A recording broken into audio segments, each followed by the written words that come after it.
नमस्कार, सुस्वागतम, वेलकम, अभिनंदन। मैं हूं आपके साथ आपकी अपनी होस्ट एंड दोस्त डॉक्टर राखी। आपका स्वागत अभिनंदन करती हूं आपके, मेरे और माता रानी के इस खूबसूरत से यूट्यूब चैनल पर। कैसा है मेरा ये संसार? आप दिन दुगनी रात चौगनी तरक्की करें, लाइफ में आप सक्सेस रहें, लाइफ में आपको कभी किसी चीज की कोई कमी ना हो, माता रानी की असीम कृपा आप पर सदैव बनी रहे। हम बांसुरी से जुड़े उपाय आपको बताने जा रहे हैं, जो वास्तु शास्त्र के अनुसार बांसुरी को बहुत ही खास चीज बताया गया है और आपके वास्तु दोषों को दूर करने के लिए इसके बहुत से उपाय बताए गए हैं। और वैसे भी इनके पास जो चीज हो वो खास ना हो ऐसा तो हो ही नहीं सकता। तो कान्हा के पास बांसुरी हो या कान्हा के पास मोर पंख हो या वो राधा रानी हो, इनके पास हुई या वो पांच पांडव हो, जो इनके साथ जुड़ गया, जो इनके सानिध्य में जुड़ गया, वो अपने आप ही खास हो जाता है। सबसे पहले आप सभी को कृष्ण जन्माष्टमी की हार्दिक शुभकामनाएं।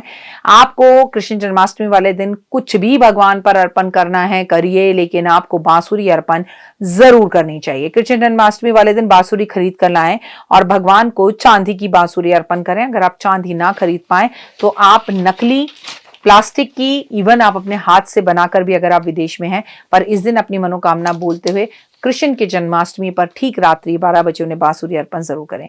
ऐसा माना जाता है कि आपके ऑफिस में आपके अगर वर्कर्स आपको परेशान कर रहे हैं कार्यस्थल पर, अगर वो आपकी बात नहीं सुन रहे हैं, तो वहां पर 2 बांसुरी रखनी चाहिए। ऐसा करने से वर्कर से जुड़ी हुई समस्या दूर होती है। कई बार व्यक्ति बड़ी मेहनत करता है पर उसके हाथ में निराशा लगती है, उसकी दुकान नहीं चलती, उसका ऑफिस नहीं चलता, उसकी फैक्ट्री नहीं चलती। कृष्ण जी के मंदिर में जाकर कृष्ण जी की बांसुरी जो उन्होंने हाथ में पकड़ी हुई है, वहां के आप पंडित जी से ये बांसुरी मांग लीजिए और उनसे कहिए कि आज के दिन मुझे कृष्ण की कोई पुरानी बांसुरी दे दो, और वो अपने पास लाके रखिए। आपका वक्त बदल जाएगा। अगर पति पत्नी दोनों झगड़ते रहते हैं, मनमुटाव है, शादीशुदा जिंदगी अच्छी नहीं चल रही, तो बेडरूम की छत पर 2 बांसुरियां लटका देनी चाहिए लाल रंग के रिबन से बांधकर। ये भी आपको कृष्ण जन्माष्टमी वाले दिन करना चाहिए। इससे आप लोगों के रिश्ते बहुत अच्छे हो जाएंगे। कहते हैं जिस घर में बांसुरी रखी हो वहां पर किसी भी तरह का अशुभ कार्य नहीं हो सकता। अगर आप रोज सुबह 5 से 10 मिनट सूर्य अस्त और सूर्य उदय के टाइम पर अगर 5 से 6 मिनट अपने घर में बांसुरी बजा लें, और अगर आपको बजानी नहीं आती तो आप अपने YouTube पर भी जाकर बांसुरी की साउंड बोलकर चला सकते हैं। ऐसा घर कृष्ण और राधा को बेहद ज्यादा प्रिय होता है। जिन व्यक्ति की कुंडली में शनिदेव उन्हें प्रकोप दे रहे हो, तकलीफ दे रहे हो, तो उन्हें बांसुरी लेकर उसमें चीनी या बूरा भरकर शनिवार वाले दिन ऐसे निर्जल स्थान पर जाकर दबा देनी चाहिए। शनि की ढैया या शनि के, जैसे मकर, कुंभ और मीन राशि वालों को ये उपाय करना चाहिए कृष्ण जन्माष्टमी वाले दिन, और ऐसे करने से आपके सारे कष्ट तकलीफें दूर हो जाते हैं। निर्जल स्थान पर जाकर गड्ढा खोदकर इस बांसुरी को दबा देना चाहिए। यदि आपके बच्चे का पढ़ाई में मन नहीं लग रहा तो कृष्ण जन्माष्टमी वाले दिन आपको उसके कमरे में बांस की बनी हुई बांसुरी रख देनी चाहिए। ये बेहद ही शुभ उपाय है, लेकिन बच्चे को इस विषय में कुछ मत बताइएगा। कहीं बच्चे को ऐसा ना लगे कि मैं, आप जब कल को उसे कहोगे पढ़, तो वो कहेगा पढ़ने में मन नहीं लग रहा। आपने क्या किया?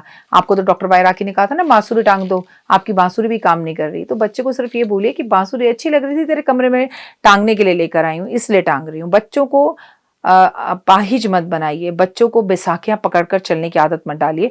Just I am doing for my self, it's not for you. देखिए, उपाय और रेमेडी जिंदगी बदलने वाले होते हैं, और आप में से लाखों लोगों की जिंदगी बदली है जो कमेंट करके बताते हैं आपको बहुत फायदे हुए हैं। लेकिन विश्वास के साथ साथ मेहनत करनी होती है। आप सोचें कि बांसुरी मैं टांग दूंगी, बेटा मेरा पढ़े ना, राखी जी ने कहा वो पास हो जाएगा, तो प्रैक्टिकली ऐसा नहीं होता।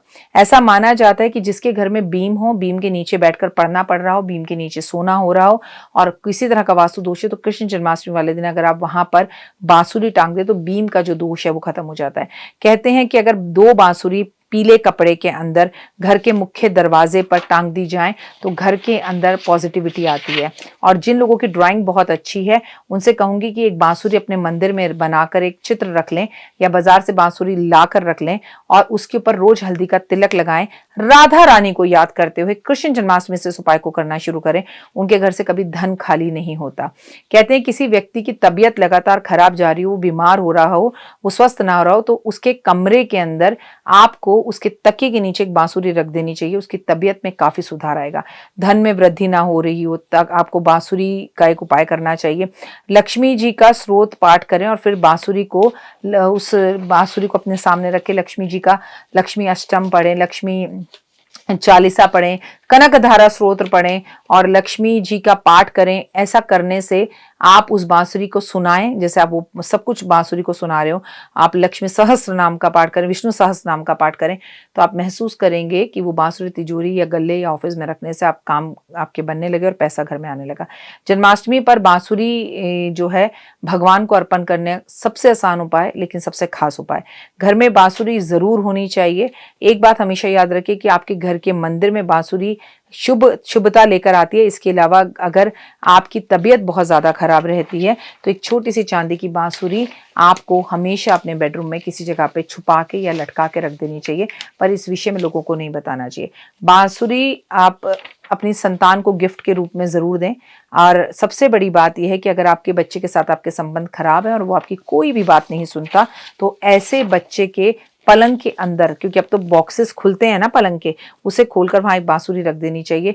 इससे बहुत फर्क पड़ता है। प्रमोशन अगर आपको नहीं मिल रही है तो आप पीले कपड़े के अंदर एक बांसुरी लपेटकर अपने लैपटॉप बैग में रख लें, प्रमोशन मिलनी शुरू हो जाएगी।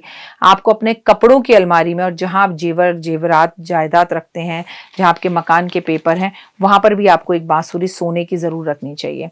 अगर आप अपनी 25वीं एनिवर्सरी पर अपनी पत्नी को सच में कोई गिफ्ट देना चाहते हैं तो आपको 2 सोने की बांसुरियां इतनी छोटी छोटी सी, देखिए जैसे कन्हैया ने छोटी सी पकड़ी हुई है, इतनी छोटी सी बांसुरी उन्हें गिफ्ट दीजिए।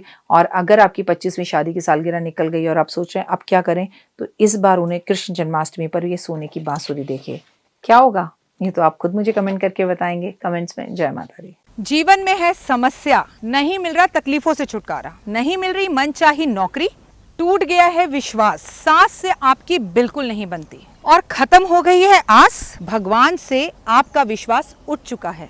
टैरो के 78 कार्ड खोलेंगे भविष्य का राज, सरकारी नौकरी से हैं आप कोसों दूर, कुंडली जगाएगी कुंडली जागरण, कुंडली बताएगी आपका भविष्य। ऊपर से ये जादुई हवाएं, ऊपरी हवाएं, जादू टोना तंत्र विद्याएं, पति पत्नी और वो, करना होगा खुद पर विश्वास। दीजिए मुझे भी एक मौका, अपनी कुंडली दिखाइए, टैरो कराइए, लेकिन अपनी जिंदगी को जल्द बदलवाइए।